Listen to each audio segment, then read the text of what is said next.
గుంటపల్లి ఇది మన ఆంధ్రప్రదేశ్ రాష్ట్రంలో తునుకు 9 కిలోమీటర్ల దూరంలో, నక్కపల్లికి 15 కిలోమీటర్ల దూరంలో ఉంటుంది. పాయకరావుపేట నుంచి గ్రామానికి వెళ్ళడానికి 3 గ్రామాలు దాటుకుని వెళ్ళాలి. అవి ఏంటంటే పడాలవాణి, లక్ష్మీపురం, సీతారాంపురం, నామవరం. ఈ గుంటపల్లి గ్రామంలో చూడాల్సిన అద్భుతాలు, ప్రత్యేకమైన విషయాలు చాలా ఉన్నాయి. వాటికంటే ముందు ఈ ఊర్లో అడిగి పెట్టగానే మనకు ముందుగా అమ్మవారి ఆలయం కనబడుతుంది.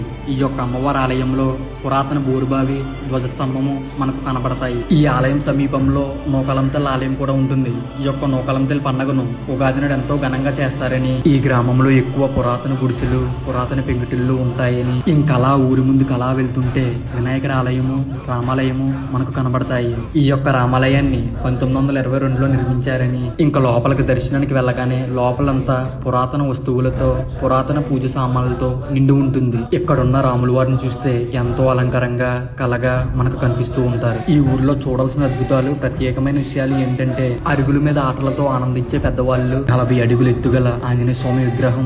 ఈ విగ్రహం చూస్తే ఎంతో భారీ ఎత్తుగా కనబడుతుంది. అలాగే మన స్వతంత్రాన్ని తీసుకొచ్చే సమయంలో ఈ ఊర్లో ఒక 5 వ్యక్తులు మన స్వతంత్రాన్ని తీసుకురావడానికి ఎంతో సేవ చేశారని ఈ ఊర్లో ఉన్న పెద్దవాళ్ళు, పూర్వీకులు మనకు చెప్తూ ఉంటారు. ఈ ఊరి చివరిలో మన్నెంతల్ ఆలయం కూడా ఉంటుంది. ఈ మన్నెంతల్ ఆలయానికి వెళ్లే మార్గంలో సాయిబాబా ఆలయం కూడా ఉంటుంది. మన్నెంతల్ ఆలయము పచ్చని పంట పొలాల మధ్య, కొబ్బరి తోటల మధ్య ఈ యొక్క ఆలయం ఉంటుంది.